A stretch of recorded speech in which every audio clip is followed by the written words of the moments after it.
ആരോഗ്യമുള്ള മുടി പൊട്ടിപ്പോകാതെ നിലനിർത്തുക എന്നത് നിസ്സാര കാര്യമല്ല അല്ലേ? മുടിയുടെ സ്വാഭാവിക ശക്തി വീണ്ടെടുക്കാൻ സ്ഥിരമായ ആരോഗ്യകരമായ ഭക്ഷണക്രമം, ശരിയായ മുടി സംരക്ഷണ രീതിയും ആവശ്യമാണ്. നമ്മുടെ മുടി ചെതുമ്പലുകൾ കൊണ്ടാണ് നിർമ്മിച്ചിരിക്കുന്നത് അല്ലേ?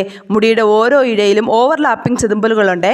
ഇത് നമ്മുടെ മുടി പൊട്ടുന്നത് തടയുന്നു. ഈ ചെതുമ്പലുകൾ ദുർബലമാകുമ്പോൾ ഇത് മുടി പൊട്ടുന്നതിലേക്ക് നയിക്കും കേട്ടോ. ഇത് സാധാരണയായി അച്ചുതണ്ടിലാണ് സംഭവിക്കുന്നത്. ഇത് നമ്മുടെ മുടി വളരെയധികം വരണ്ടതാക്കുകയും മുടി ചുരുണ്ടു പോകുന്നതിനും അറ്റം പിളരാനും സാധ്യതയുള്ളതാക്കുകയും ചെയ്യുന്നേ. നമ്മുടെ മുടി പൊട്ടുന്നതിനുള്ള കാരണങ്ങൾ എന്താണെന്ന് നോക്കാം കേട്ടോ. നമ്മുടെ ജീവിതശൈലി മുതൽ മെഡിക്കൽ അവസ്ഥകൾ വരെ മുടി പൊട്ടിപ്പോകുന്നതിന് നിരവധി കാരണങ്ങൾ ഉണ്ടാക്കാം കേട്ടോ. ഏറ്റവും സാധാരണയായി ചില കാരണങ്ങൾ ഇപ്പോൾ ഞാൻ പറയാൻ വേണ്ടിയിട്ട് പോവുകയാണ്. ആദ്യത്തേതെന്ന് പറയുന്നത് അനുചിതമായ ഭക്ഷണക്രമം. നിയന്ത്രിത ഭക്ഷണക്രമം മുടിക്ക് ഗുണത്തേക്കാൾ ഏറെ ദോഷമാണ് ചെയ്യുന്നത് കേട്ടോ. ആരോഗ്യമുള്ള മുടിക്കും ചർമ്മത്തിന് സഹായിക്കാൻ ആവശ്യത്തിന് പോഷകങ്ങളും വൈറ്റമിനുകളും ധാതുക്കൾ എന്നിവ ലഭിക്കുന്നുണ്ടെന്ന് നമ്മൾ ഉറപ്പാക്കണേ. ചില സുപ്രധാന പോഷകങ്ങളിൽ ഇരുമ്പ്, സിങ്ക്, ഫോളിക് ആസിഡ് എന്നിവ ഉൾപ്പെടുത്തുന്നത് ശ്രദ്ധിക്കുകയും വേണം കേട്ടോ. ആന്റി ഓക്സിഡന്റുകളും പ്രോട്ടീനുകളും അടങ്ങിയ ഭക്ഷണങ്ങൾ കഴിക്കുകയും വേണം. അപ്പോൾ നമ്മുടെ ചാനൽ സബ്സ്ക്രൈബ് ചെയ്യാൻ വേണ്ടിയിട്ട് മറക്കരുത്.